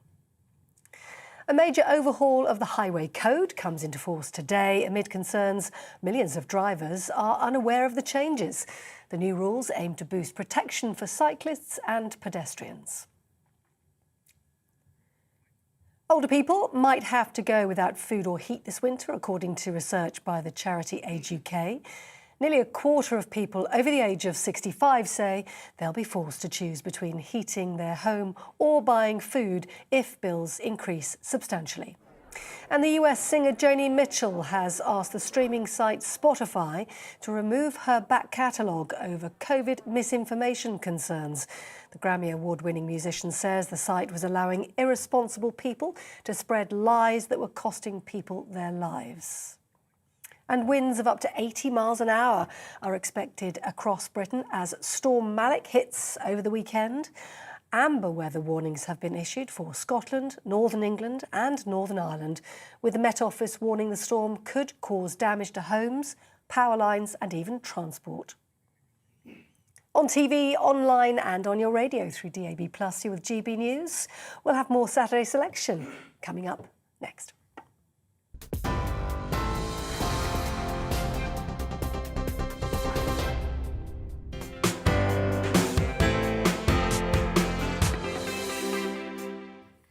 Your views have been coming in thick and fast. We're going to read some of them out. Philip, you go first. Anthony says, I'm with the Irishman. I think Esther is a stunner, a very attractive lady, which I find unusual in MPs. Most of the female MPs are mainly plain and unattractive lot. Has this created any jealousy for you? I'm not sure if it's created any jealousy for you. It's creating jealousy for me because nobody's writing in to say I'm a stunner, are they? So... Why, thank you. I think I'm going to blush. It takes a lot to make me blush, but I think you've just done it. Now, Esther, will Esther please point this out? The hospitality industry will be hit hard by the VAT rate returning to 20%. Will she ask the PM and Rishi to extend the 12.5% rate while we deal with food, beer and wage inflation, as well as the national insurance hikes? We need 6 months to get back on our feet. Well, it's not just Adam Brooks saying that. Lots of other people in the hospitality sector are saying that too. And David Hender, very kindly, says, the two of you are a breath of fresh air, being so objective. And then says, there is something that I've always wondered. When you are not in Parliament, where do you live? In Phil's constituency or Esther's? Well, David, the answer to that is that our home is actually in Tatton, in Esther's constituency. And I've got to say, people in my constituency do mention it. I mean, I am there every week, just as much as I always was. But I don't live there now because obviously we live together. And I always say I do get criticised by some, certainly by my opponents for that. And I always say to them that I must be the only MP, first Conservative MP in history to be criticised for sleeping with his own wife. And David Hender, I might start petitioning for him now to go and live back in his own constituency. Anyway, there you go. There's no Premier League action this weekend, but there is still plenty going on, not least the last few days of the transfer window. We're joined in the studio now by sports writer and broadcaster Aidan McGee. Aidan, what's the big money moves that we should be looking out for? Yeah, well, finally, we've seen the stirrings of some action in the last few days. Back of the Mirror, good friend of mine and colleague James Nursey is writing about West Ham considering a shock raid on Leeds for their Brazilian star Rafinha. We don't really know what that would cost, but that's, we're getting late knock-ins of the windows now. That's when you start getting desperation. That's when you start getting big money. And this is why I covered the transfer window for 10 years in my previous role, right? Now, from a televisual point of view, you want action happening on the last day. I stood outside several grounds over the years, West Ham, QPR, Tottenham, and they signed 5 players in one day. But I spoke to CEOs and I spoke to directors afterwards, and they said to me, that's the last thing we want. We want to really avoid that. We don't want to be the pantomime club on deadline day, throwing money around because it doesn't say much for the squad you've already got, because it means you've got no faith in those players. You're overpaying for players because the selling clubs know there's a deadline involved, and therefore if you don't get the player by 6 o'clock tonight or midnight tonight, then you're stuffed. So they end up overpaying for them. Sometimes these players play till the end of the season, don't do very well. By the summer, you look back and think, well, that was money wasted. So you want to try and do your business a little bit before. These certain deals that we're reading about in the papers this morning, I mean, Crystal Palace going on... Can I just ask you a question? Is it the clubs holding out, or is it the footballers holding out for more money? Therefore, you don't really have much say if you've got to wait till the end. Each case is different. So, for example, if we look at Crystal Palace, Donny van der Beek, it hasn't worked out from West Ham, Dutch international. Crystal Palace want to sign him on loan. Now, he has begged Manchester United to let him leave, according to Jeremy Cross, on the back of the Star. Now, that's the player not having a great hand. He's under contract there. It depends on the contract. People talk about player power, right? It doesn't really exist if the player's got 3 years left in his contract. The club, they don't go anywhere unless the club tells them they're going somewhere. If they've only got a few months left in their contract, that's different because the club doesn't want to hang on to a dwindling asset because the later they get into their contract, the more likely they are under the Bosman ruling of 1995 to go for free. So it depends where you are and stay. If you're 3 years into a 5-year contract, you're in a stronger position as a player. If you're 4 years or 4.5 years, even stronger. But if you're 1 year into a 5-year deal and the club doesn't want you to go anywhere, just like when Liverpool didn't want to sell Luis Suarez to Arsenal, he wanted to go in 2013. He didn't go because Liverpool didn't want him to go. Man United was the same a couple of years ago when they tried to sign Harry Maguire. They didn't get him out of Leicester until they matched their valuation. They had to pay the money, £80 million. Yes, he's gone, but the club had the power. The whole player power thing is a bit of a myth propagated by clubs, if I'm honest with you. And it's not just about players that are moving. With Everton looking for a new manager, and Again? It seems that Wayne Rooney's turned them down. Is that? Yeah, so I actually think with all the strife that's going on at Derby County now, he's put them within striking distance of a chance of staying up. If he achieves that, and he keeps the club up when they've got a 21-point handicap and keeps them in the Championship, which they need to do for their very existence, by the way, I think that would be an astonishing achievement up there with Leicester winning the Premier League. Imagine starting the season minus 21 points. You've got to make up that gap just to stay up.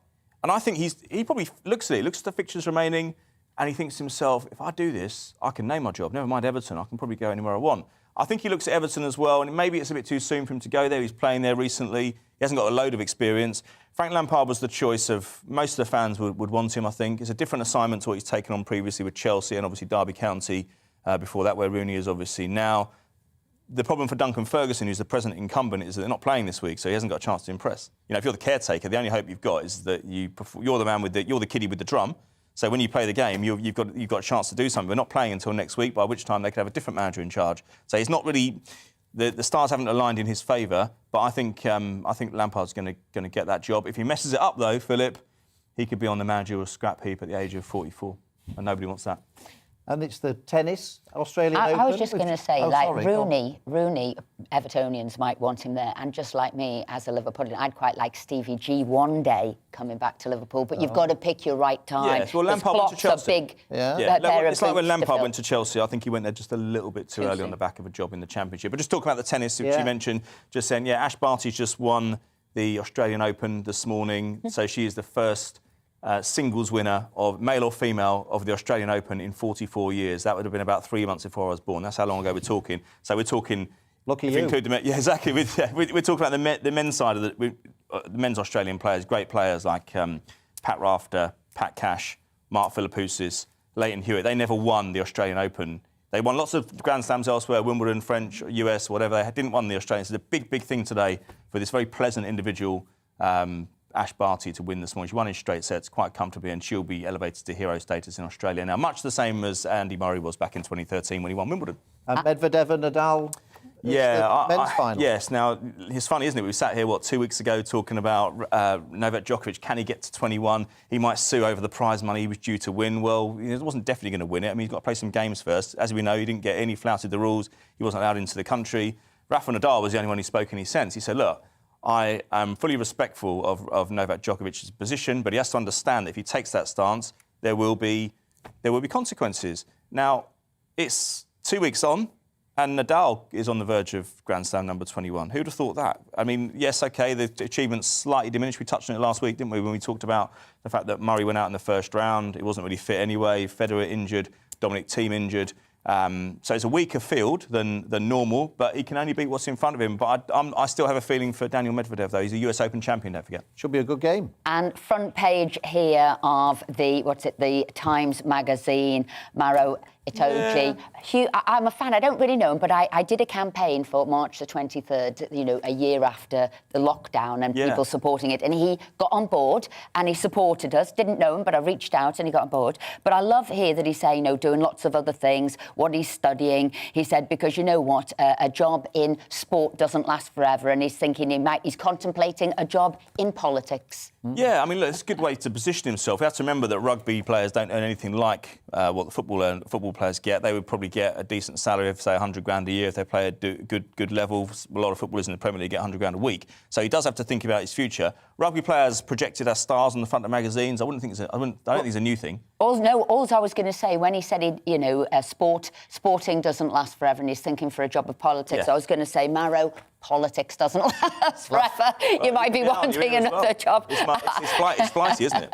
But no live sport for you to watch this weekend, then? No, but that's not true. I'm going to QPR in about... I've got hospitality at QPR from 12:30. How the other half live? I tell you. Earlier, I do mention GB News quite regularly in my we'll all be there. column. In my column, and Stephen. Aidan, thank you very much indeed, and have a wonderful afternoon. But coming up, what can you do if your neighbours are making your life a misery? Stay with us.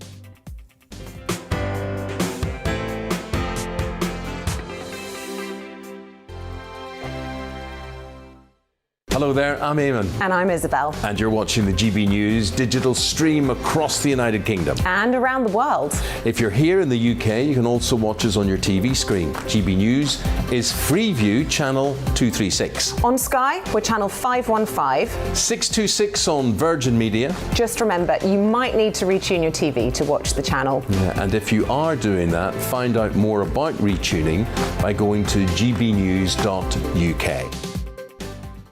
Join my show Farage, 7 p.m. till 8 p.m. Monday through Thursday, and there you will get opinion, analysis, debate, and I'll cover stories that nobody else dares to touch. And then for the last 15 minutes, talking pints. We're over a drink. We have a civilised conversation with someone. We very often disagree, but we do it in a grown-up way. Come and join me on Farage.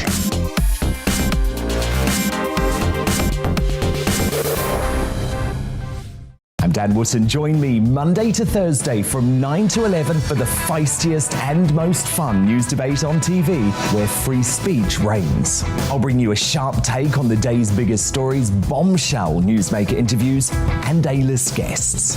And I guarantee you, no spin, no bias, no censorship, and no reason to go to bed. That's Dan Wootton tonight, Monday to Thursdays from 9 on GB News. Hello there, I'm Eamon Holmes. And I'm Isabel Webster. And we hope you can join us for... Breakfast with Eamon. And Isabel. You make me laugh out loud, belly laugh. Is that important first thing in the morning? Yeah, absolutely. And there's me trying to be deadly serious. News is a serious business. Yeah, I have to rein you in sometimes. Well, it doesn't stop us laughing at it. It doesn't stop us having an opinion on what's going on. Yeah. And it certainly will not stop us reflecting what you think. Weekdays from 6 to 9:30 on GB News.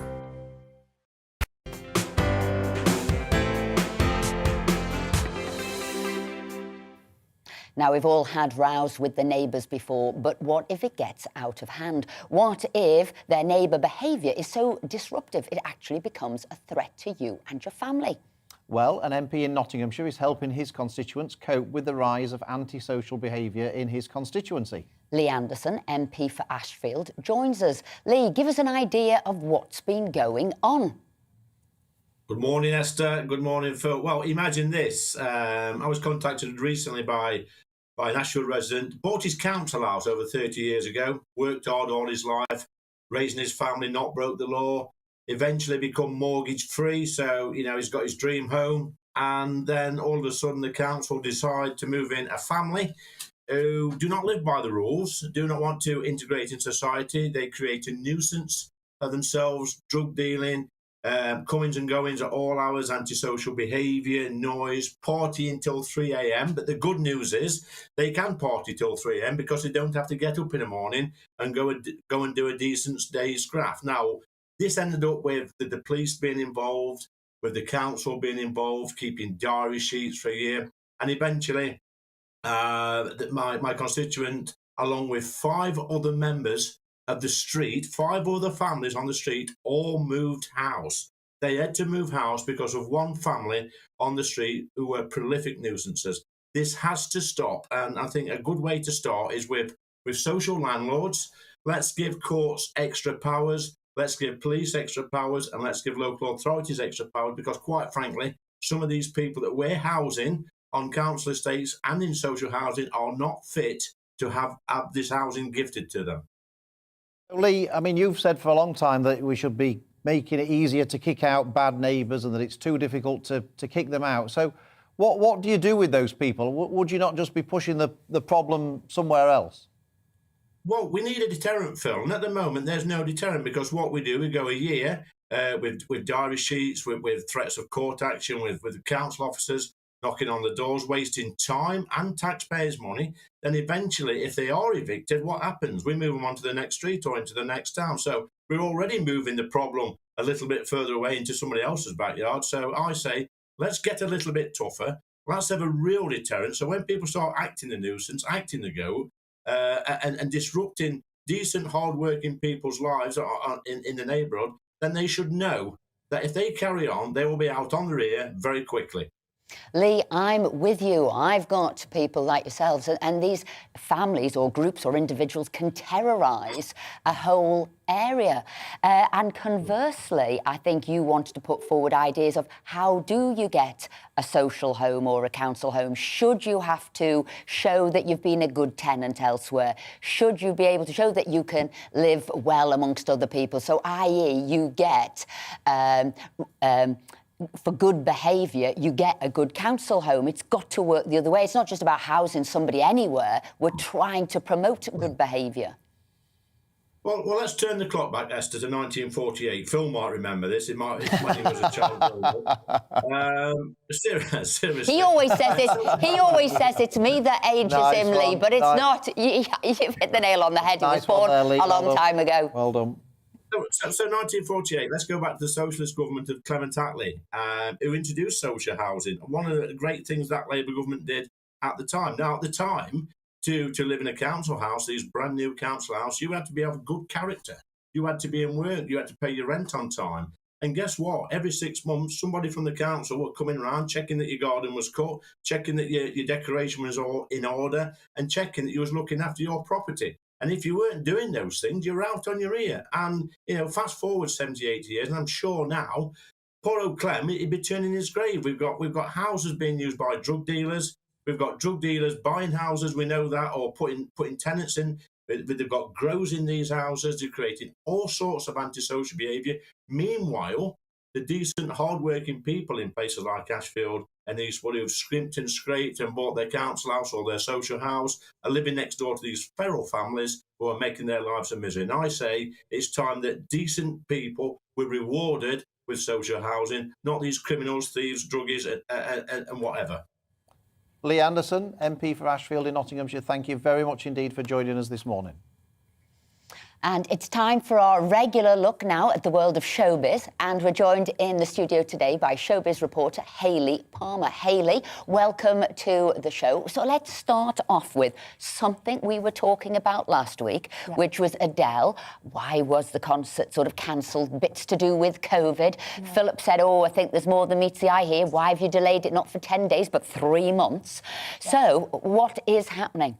Well, I mean, I think we all saw the bit on Instagram where, she said she wasn't happy, and we all knew, like you said, there was a little bit more to it. I mean, it has been reported that she just wasn't happy in rehearsals. She wasn't happy with the sound system. She wanted a new one. What's really interesting now, I don't know if you've read that Keith Urban is now going to be playing weekends from March and April. So we just don't know, but I feel for the fans because the tickets, this is amazing, $15,000 for a ticket. Wow. Fans have flown all across the world, pay for hotels, 24 hours notice is just not on. It needs to be a lot more than that. We need at least a week's notice. But I also do feel for Adele because that pressure, we know she's a perfectionist. A couple of years ago at the Grammys, she stopped and said, no, I want to start again. So we know she likes things of a certain standard, and I understand that, but it's the fans that you have to feel for. And apparently she has been doing personalised messages. She's trying to make it up to people. So at 15 grand a ticket, I'd be wanting personalised messages as well. But I think maybe there's a lesson there for overcharge. I wouldn't, I mean, that's a salary kind of thing to go for a yearly salary. Can't get that. A yearly salary to get there for the week. Exactly. It's absolutely crazy. So, like I say, I do empathise because Adele must have a lot of pressure, and you could see by that video, like, I felt like, she wasn't in a good place. So from that point of view, I do feel for her. But also, you've got to think of those fans, and they are so loyal. And, I've read a lot of the tweets, and, they're really not happy. So I think we're going to have to watch the space and see what happens. I mean, it is Las Vegas. It's where the superstars are. It's a certain standard. She wanted to have that, but couldn't she have just sung? Would we have been happy with that? I would have been. She's incredible talent. If I had that voice, I think you just go, well, actually, we're going to strip it back. And sometimes that works. Yeah. Hayley, a controversial subject on this panel here has been about Lord Sugar being accused of being Scousist because he couldn't understand the accents in the Liverpool-based drama The Responder. I don't know if... But the thing is, it was somebody who wasn't a Scouser trying to put on a Scouse accent. He'd been practising for years. He'd been practising for years, but I think maybe he was trying to lay it on a bit too thick. So I did go on and listen to it. Right. Obviously, I love the Scouse accent. But it was very thick. And I think that was the problem, because everybody's got to be able to listen to the drama. Are you with Lord Sugar? Yes, well, I'm a big Apprentice fan. I do love Lord Sugar. However, I do think that it was a bit far, because, like you say, Martin Freeman had actually spent a year and a half perfecting that accent. Apparently, he was just talking to himself like that the whole time. And it did get rave reviews. But Alan Sugar wrote that, and, I mean, he had 2,000 people tweeting him that weren't very happy. Yeah. Yeah, I think you've got to be very careful. He's got an accent himself. You've got to be very careful with other people with an accent, and it is a cracking drama. Yeah. But I did tune in just to hear what was it all about. Talking about accents, Yorkshireman Barry Cryer died, aged 86, one of my favourite comedians. He was so well loved, wasn't he? I mean, 86, father of 4, and married for 60 years, and you can just see by all the tributes coming in. I mean, John Cleese said, "I've never met a nicer, kinder, more cheerful man." And he really did come across that way, didn't he? And I love the fact that even on his dying, even when he was dying, he was still having a little joke with the nurse in hospital, and he was still writing up to his dying day. What was your funny? Well, he said to Les Dennis became a father at 55, and Les Dennis said that when that happened, Barry Cryer rang him up to say, "Les, age 55, perfect age to become a father, because you're already up 3 times a night." So, I mean, absolutely Hayley brilliant. Palmer, I'm going to have to say thank you. Wonderful for you to join us today. Phil and I will be back next week at the same time, 10 till 12. But you know what? It's time now to go to Alistair Stewart and his friends. Hello, good morning. Some very stormy weather across northern parts of the country this morning. Some very windy weather to come through the day today.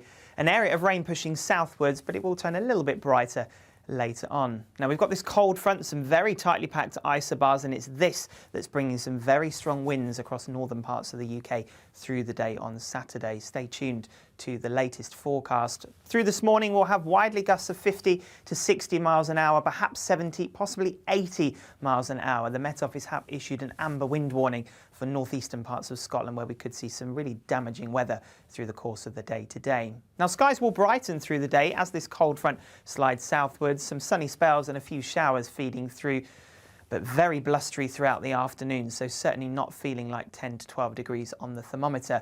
Even further south, it will be milder, but there will be more of a breeze than we've been used to of late. Now, the worst of the winds will continue at first through Saturday evening before easing away. And then we have a ridge of high pressure building in. So what that means is the skies will clear. We'll see those winds easing right down, and that'll allow temperatures to take a bit of a tumble. So a cold start to the day on Saturday, quite a widespread frost, some pockets of ice out there as well. Temperatures in our rural spots will dip close to, if not a little bit below freezing. But a really different start to the day on Sunday. Plenty of sunshine out there first thing. Sunshine getting to work on that frost. But through the day, we will see the skies turn hazier across the north and west as that cloud starts to filter in. So a fine day for much of England and Wales, but a much wetter and windier picture for Northern Ireland and much of Scotland. The risk of some hill snow here as well. And later, as this area of low pressure feeds in, we will see some very strong winds starting to develop once again. So the Met Office have issued further warnings for Sunday's weather. As we take a look through the week, it stays fairly up and down. Those temperatures a little bit up and down too, perhaps a bit milder by Tuesday. Goodbye.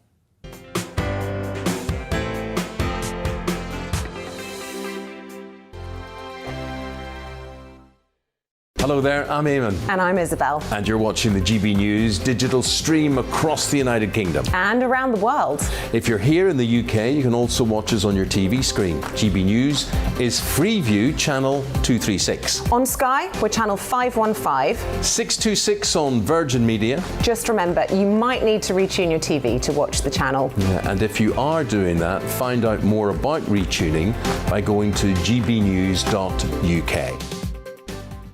Join my show Farage, 7 p.m. till 8 p.m. Monday through Thursday, and there you will get opinion, analysis, debate, and I'll cover stories that nobody else dares to touch. And then for the last 15 minutes, talking pints. We're over a drink. We have a civilised conversation with someone.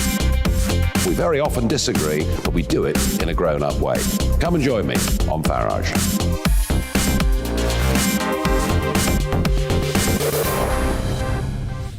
I'm Dan Wootton. Join me Monday to Thursday from 9 to 11 for the feistiest and most fun news debate on TV, where free speech reigns. I'll bring you a sharp take on the day's biggest stories, bombshell newsmaker interviews, and A-list guests. And I guarantee you, no spin, no bias, no censorship, and no reason to go to bed. That's Dan Wootton Tonight, Monday to Thursdays from 9 on GB News. Hello there, I'm Eamon Holmes. And I'm Isabel Webster. And we hope you can join us for Breakfast with Eamon. And Isabel. You make me laugh out loud, belly laugh. Is that important first thing in the morning? Yeah, absolutely. And there's me trying to be deadly serious. News is a serious business. Yeah, I have to rein you in sometimes. Well, it doesn't stop us laughing at it. It doesn't stop us having an opinion on what's going on. Yeah. And it certainly will not stop us reflecting what you think. Weekdays from 6 to 9:30 on GB News.